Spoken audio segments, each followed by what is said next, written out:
समृद्धी, तुझी दिनचर्या सांग मला. पहाटे उठणे, संडासली जाणे, दात घासणे, अंघोळ करणे, केस विचारणे, जेवण करणे, कपडे घालणे, शाळेत जाणे, मैदानात खेळणे, अभ्यास करणे, घरी येणे, अभ्यास करणे, जेवण करणे, झोपणे.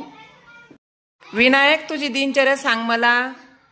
पायथी उठणे, दात घासणे, चहा पिणे, अंग करणे, कपडे घालणे, शाळेत जाणे, अभ्यास करणे, ग्राउंडवर खेळणे, घरी येणे, अभ्यास करणे, जेवण करणे, झोपून राहणे. छान.